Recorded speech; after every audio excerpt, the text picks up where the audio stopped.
Aku miskinkan suamiku karena dia selingkuh.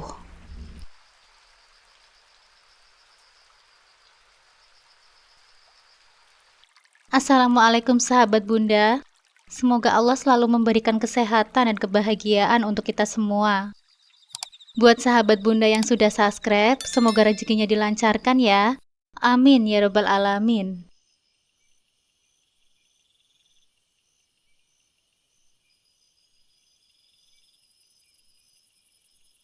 Namaku Salma Az-Zahra, biasa dipanggil Salma. 6 tahun yang lalu, aku menikah dengan Farhan Maulana, pria yang begitu cerdas dan penuh semangat. Orang-orang selalu memandang kami pasangan yang serasi, saling melengkapi dalam setiap keputusan rumah tangga kami. Sejak awal pernikahan, kami berdua memiliki impian yang besar, membangun usaha butik sendiri. Itu bukan sekedar mimpi, tapi juga menjadi bagian dari tujuan hidup kami sebagai pasangan suami istri. Setelah menikah, kami langsung bekerja keras, fokus pada apa yang kami cita-citakan. Aku sendiri sebagai seorang desainer, mencurahkan seluruh kreativitasku dalam menciptakan setiap koleksi busana dengan sepenuh hati. Farhan di sisi lain, mengurus keuangan butik dengan sangat teliti. Ia selalu mengatakan bahwa bisnis itu layaknya sebuah bayi, jadi kami harus merawatnya dengan cermat dan tepat. Perlahan tapi pasti, usaha kecil kami mulai berkembang dengan pesat. Tidak hanya memiliki satu butik, kini kami telah memiliki 3 cabang yang tersebar di berbagai kota besar. Kehidupan kami terasa begitu sempurna. Setiap kali aku memandang Farhan, ada kebanggaan tersendiri betapa gigih dan berdedikasinya dia pada usaha yang kami jalani dan keluarga kami. Setiap detik yang kami habiskan bersama selalu dipenuhi tawa dan diskusi tentang impian dan harapan. Kebahagiaan kami pun semakin lengkap ketika lahir putra pertama kami, Raka Putra Maulana, yang kini usianya menginjak 4 tahun, dan dia adalah cahaya dalam hidup kami. Raka bukan hanya anak kami, dia adalah alasan di balik setiap langkah yang kami ambil. Dengan mata yang cerah dan senyum yang tak pernah pudar, Raka menyebarkan kebahagiaan di setiap sudut rumah kami. Setiap kali dia berlari kecil menghampiriku dengan lompatan penuh semangat, hatiku meluap dengan cinta dan rasa syukur. Dalam pandangan polosnya, aku melihat harapan dan masa depan yang cerah. Kami sering menghabiskan waktu bersama sebagai keluarga, berkunjung ke taman atau sekedar bermain di halaman rumah. Di sanalah tawa Raka bergema, menciptakan kenangan-kenangan indah yang akan selalu kami ingat. Malam hari, ketika kami berkumpul di ruang tamu, Farhan dan aku sering bercerita tentang impian yang ingin kami wujudkan untuk Raka. Sekolah yang terbaik, perjalanan keluarga bersama yang tujuannya hanya satu, untuk kebahagiaan kami semua.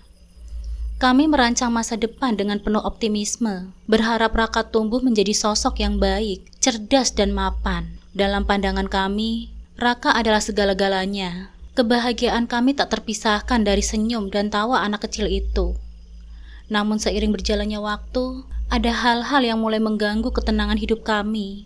Dalam ketidakpastian perlahan mulai merayap masuk, mengguncang kebahagiaan yang telah kami bangun dengan susah payah. Namun kebahagiaan itu mulai terasa goyah seiring berjalannya waktu.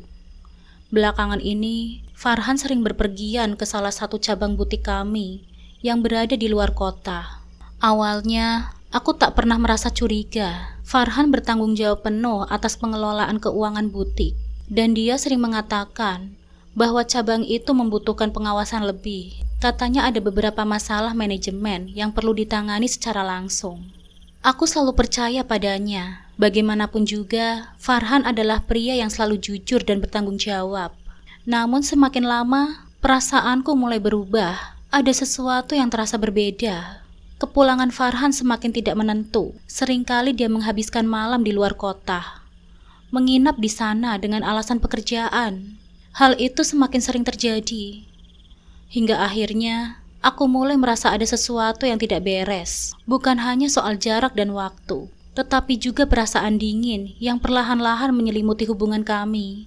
Seiring waktu, setiap kali Farhan pulang dari perjalanannya ke cabang butik di luar kota, ada sesuatu yang terasa berbeda.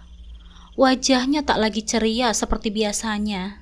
Senyumnya tipis dan terkesan dipaksakan. Aku sering melihatnya termenung, seolah pikirannya berada jauh di sana. Aku bertanya-tanya dalam hatiku, apakah ada masalah di butik? Mungkin masalah pekerjaan sedang mengganggunya. Atau ada hal lain yang tak ingin ia bagikan. Sebagai seorang istri, aku mencoba bersikap pengertian. Aku menenangkan diriku sendiri dengan berpikir bahwa ini hanya fase berat dalam bisnis yang mungkin butuh perhatian lebih. Kami pernah melalui masa-masa sulit sebelumnya dan selalu berhasil melewatinya bersama. Tapi meski aku mencoba berpikir positif, rasa gelisah itu sulit diabaikan. Ada perubahan kecil dalam sikapnya yang tak bisa kuabaikan begitu saja. Suatu pagi, saat sedang merapikan meja kerja Farhan, aku menemukan sesuatu yang membuat hatiku tercengang. Sebuah bon makan dari hotel mewah. Sekilas mungkin tak ada yang aneh bagi orang lain. Tetapi aku tahu kebiasaan Farhan. Dia bukan tipe orang yang suka bermewah-mewahan.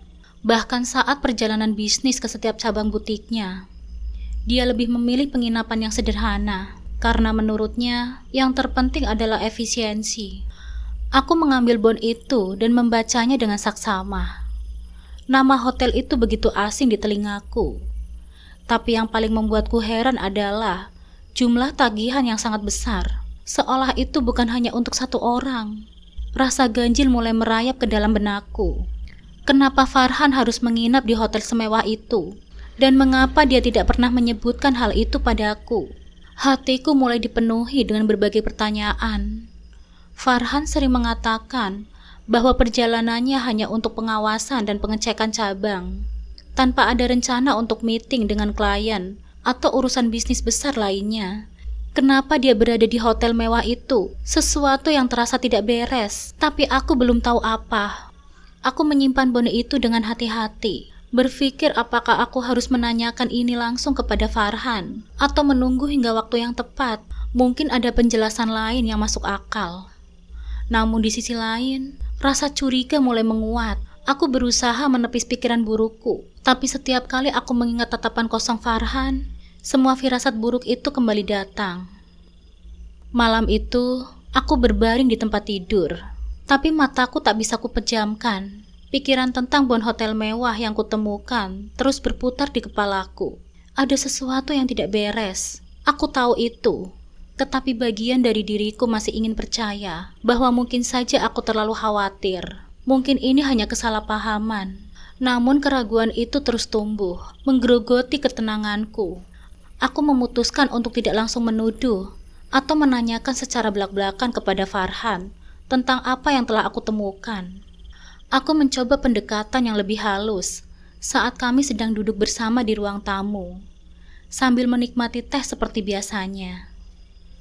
Mas Farhan, kamu belum cerita tentang kondisi butik kita yang kemarin kamu kunjungi, Mas. Semuanya berjalan dengan lancar, kan? Tanyaku dengan nada santai.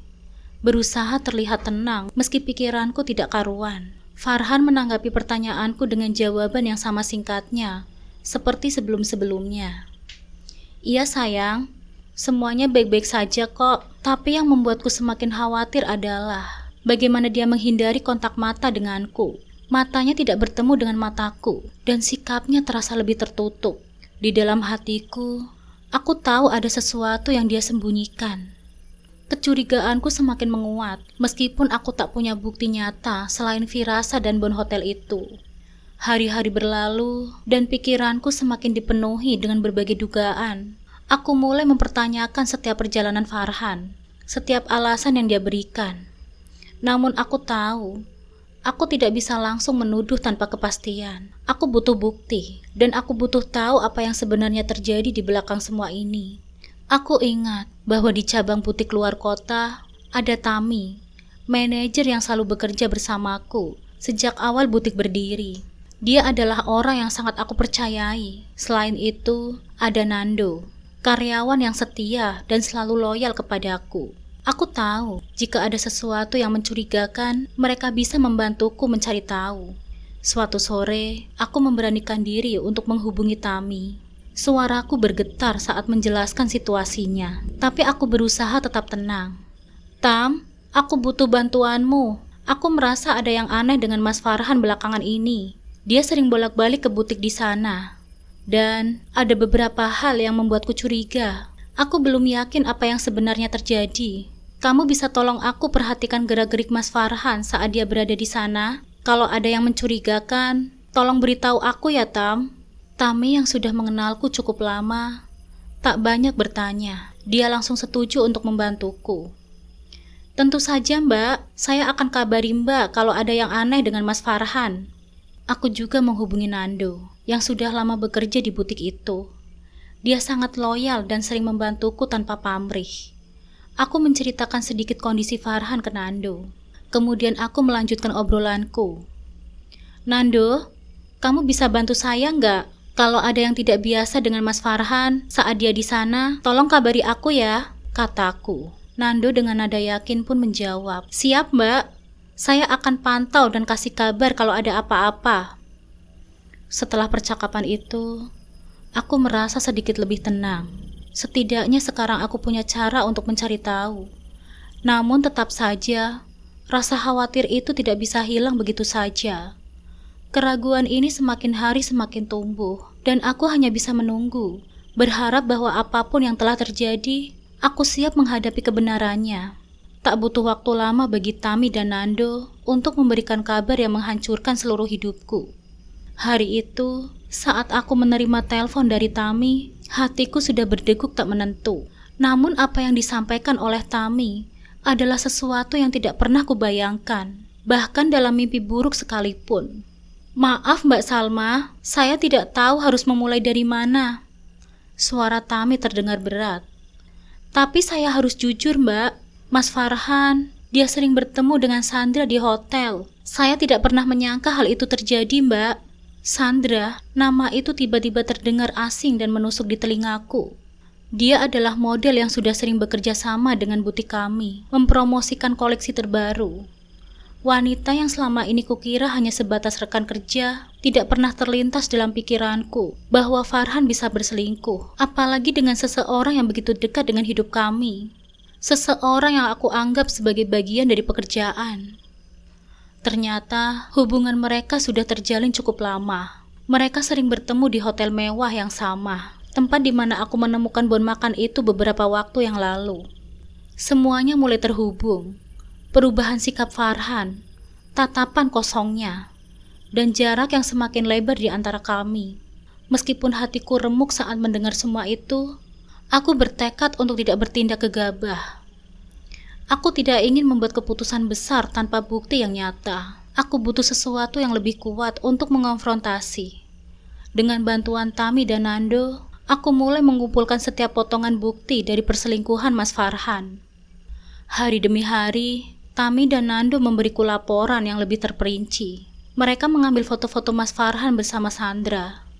Duduk berdua di lobi hotel, masuk ke dalam kamar yang sama, dan juga pesan singkat dari ponsel yang berhasil Tami dapatkan. Pesan yang dipenuhi dengan janji manis dan kata-kata mesra yang membuat dadaku terasa sesak. Semakin lama aku membaca pesan-pesan itu, semakin hancur hatiku. Bagaimana mungkin Mas Farhan, suami yang begitu kucintai, bisa berbagi cinta dengan orang lain? Puncaknya adalah rekaman suara yang tak sengaja direkam oleh Nando. Dalam rekaman itu, terdengar suara tawa mereka, percakapan manis yang tak pernah lagi kudengar dari mulut Mas Farhan. Suara Mas Farhan, yang dulu selalu penuh dengan cinta untukku, kini terdengar penuh gairah dan perhatian untuk wanita lain. Rekaman itu menancap seperti pisau yang tajam, melukai hatiku yang sudah terluka berkeping-keping. Malam itu, aku duduk di meja kerjaku. Di hadapanku berserakan bukti-bukti perselingkuhan Mas Farhan. Foto-foto, pesan, rekaman. Sampai menatap semuanya, air mataku tak bisa berhenti mengalir. Sakit yang kurasakan tak bisa kuungkapkan dengan kata-kata. Aku merasa hancur, dikhianati oleh orang yang paling aku percaya. Suami yang selama ini kubayangkan sebagai pasangan sehidup sematiku. Namun di balik air mata, aku juga merasakan sesuatu yang lain. Amarah. Amarah yang membakar di dalam dadaku. Kecemasan yang membuatku ingin berteriak. Farhan telah mengkhianati cintaku. Menghancurkan impian yang selama ini kami bangun bersama. Bagaimana bisa? Dia berpaling dari semua yang telah kami miliki. Aku tahu, Setelah malam itu, hidupku tak lagi pernah sama lagi. Ada banyak keputusan yang harus aku ambil.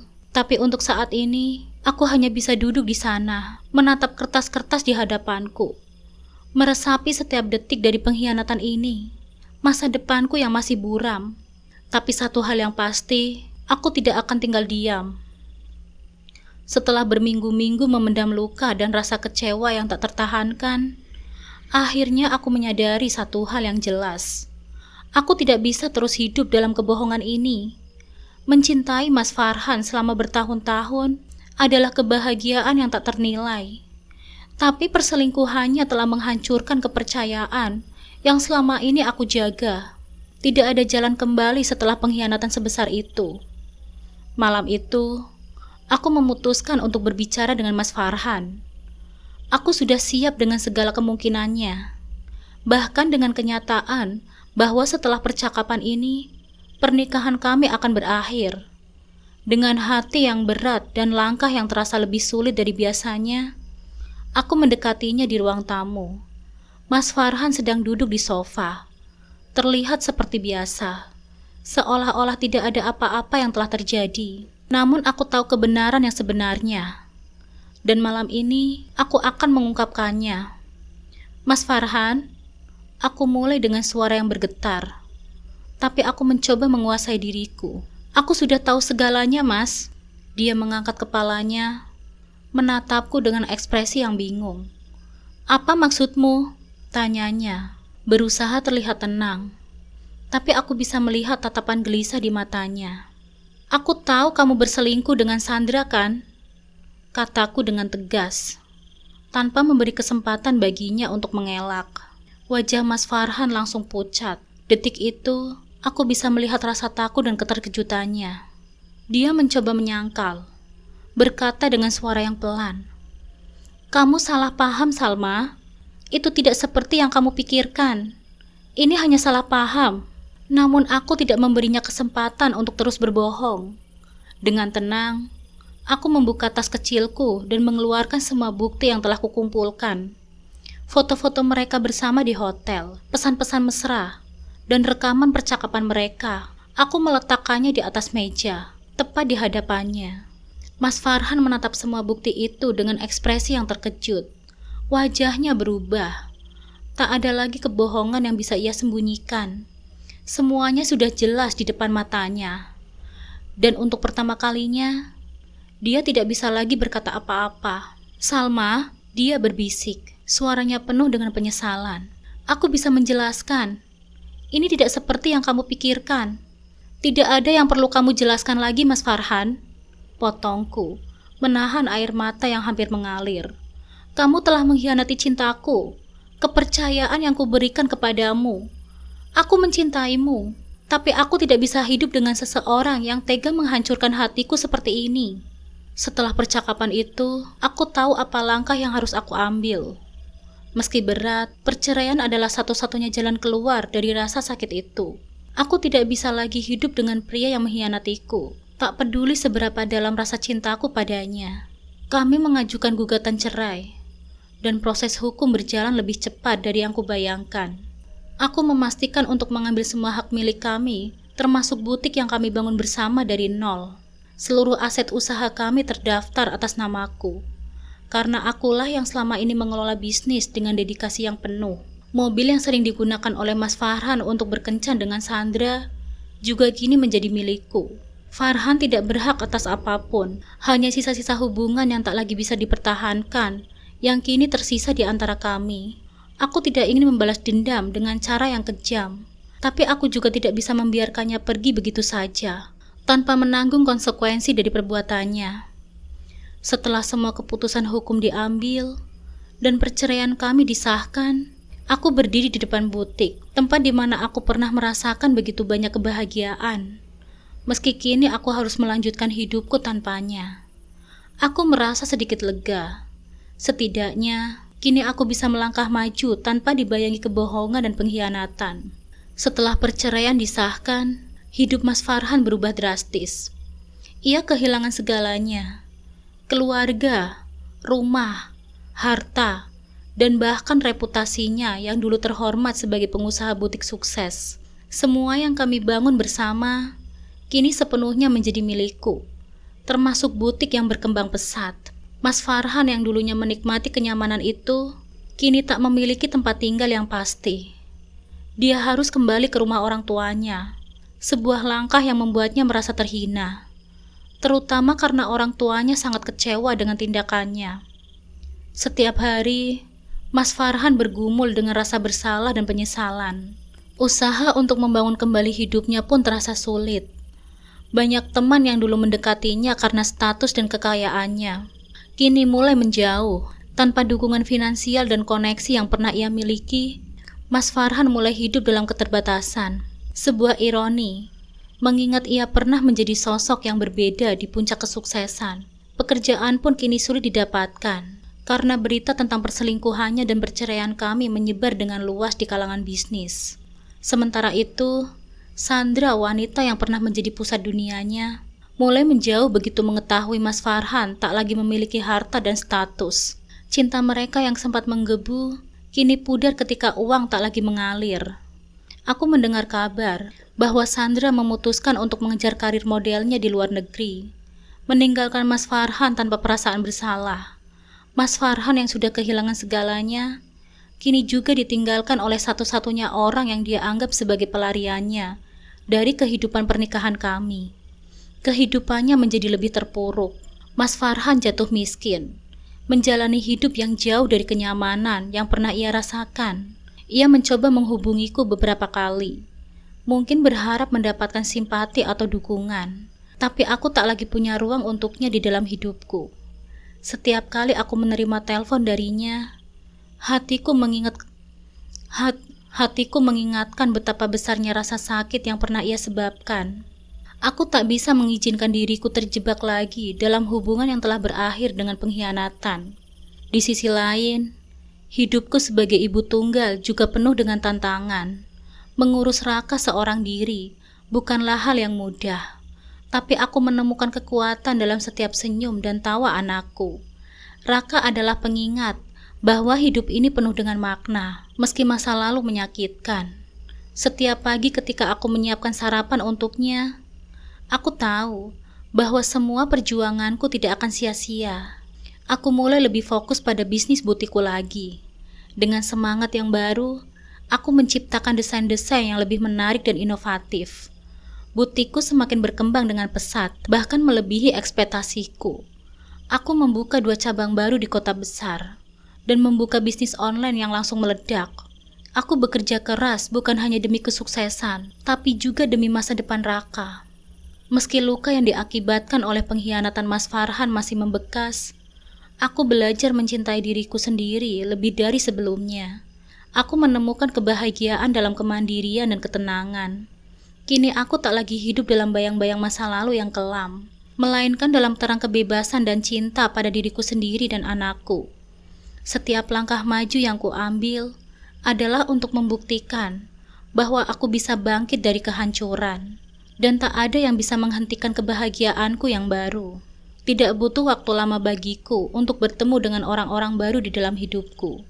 Setelah melewati masa-masa sulit pasca perceraian, aku mulai membuka diriku kembali pada dunia luar. Meski aku tidak buru-buru mencari pengganti Mas Farhan, setiap kali seseorang mendekatiku, ada rasa waspada yang menghantuiku, membuatku lebih hati-hati dalam menilai dan karakter mereka. Tapi pertemuan dengan sosok baru memberiku harapan bahwa cinta dan kepercayaan masih bisa tumbuh kembali, meski perlahan. Bisnis butikku terus berkembang dengan pesat, menjadi pengalih perhatianku yang sempurna. Setelah membuka 2 cabang baru yang langsung sukses, aku mulai merencanakan langkah yang lebih besar, membuka cabang internasional di Singapura. Kesibukan dalam mengelola butik, merancang koleksi terbaru, dan mengatur strategi bisnis membuatku semakin percaya diri. Aku tidak lagi bergantung pada siapapun untuk kebahagiaanku. Kemandirian ini memberiku kekuatan yang tak pernah kusadari sebelumnya. Masa depanku tak lagi terasa suram, melainkan penuh dengan peluang dan harapan yang baru. Di tengah kesibukan, Seorang pria bernama Noval muncul dalam hidupku. Dia seorang konsultan bisnis yang direkomendasikan oleh salah satu kolega untuk membantuku dalam ekspansi internasional. Noval dengan kepribadiannya yang tenang dan profesional mampu membuatku merasa nyaman. Hubungan kami dimulai dengan murni urusan bisnis. Namun seiring berjalannya waktu, percakapan kami mulai menyentuh ke hal-hal pribadi. Tidak ada desakan atau paksaan. Semuanya mengalir begitu saja. Namun kali ini aku lebih berhati-hati. Aku tahu bahwa memulai kembali sebuah hubungan membutuhkan kepercayaan yang lebih besar. Dan aku tidak ingin terjatuh ke dalam kesalahan yang sama. Noval berbeda dengan Mas Farhan. Dia tidak pernah memaksakan dirinya untuk masuk ke dalam kehidupanku. Dia hadir dengan ketulusan dan kesabaran, memberikan ruang bagiku untuk menyembuhkan luka-luka masa laluku. Setiap kali kami berbicara, aku merasakan kehangatan yang berbeda, tetapi aku tetap memasang batas. Tidak ingin terlalu cepat terikat. Pengalaman pahit dengan Mas Farhan membuatku lebih berhati-hati dalam mempercayai seseorang. Noval nampaknya mengerti itu. Dia tidak pernah mendesakku atau mempercepat apapun. Semuanya terasa natural, tanpa tekanan. Namun aku tahu bahwa kehidupanku sekarang lebih dari sekedar hubungan baru. Raka tetap menjadi prioritas utamaku. Setiap hari, aku berusaha menjadi ibu yang lebih baik, memberikan waktu dan perhatian yang ia butuhkan. Raka tumbuh menjadi anak yang ceria dan cerdas, dan aku ingin memastikan bahwa ia merasakan kasih sayang dan perhatian yang penuh, terutama setelah perubahan besar dalam hidup kami. Kehadirannya adalah pengingat bahwa aku tidak boleh tergesa-gesa dalam mengambil keputusan yang bisa berdampak pada kebahagiaannya. Di balik semua kesibukan dan perkenalan dengan Noval, aku menemukan kedamaian dalam hidupku. Meskipun pernikahanku dengan Mas Farhan berakhir dengan pengkhianatan dan rasa sakit yang mendalam, aku percaya bahwa semua itu adalah bagian dari perjalanan hidupku yang penuh dengan pelajaran. Luka itu telah sembuh, meski bekasnya masih ada sebagai pengingat untuk selalu berhati-hati. Kini aku memiliki Raka, butiku yang sukses, dan masa depan yang penuh harapan. Meski masa laluku tak dapat kuhapus, aku merasa telah menemukan versi diriku yang lebih kuat, lebih bijaksana, dan lebih berhati-hati. Aku telah belajar dari setiap pengalaman pahit dan siap untuk melangkah maju. Mungkin cinta baru yang akan datang pada waktunya. Namun yang terpenting adalah aku telah menemukan cintaku yang paling penting, cinta pada diriku sendiri.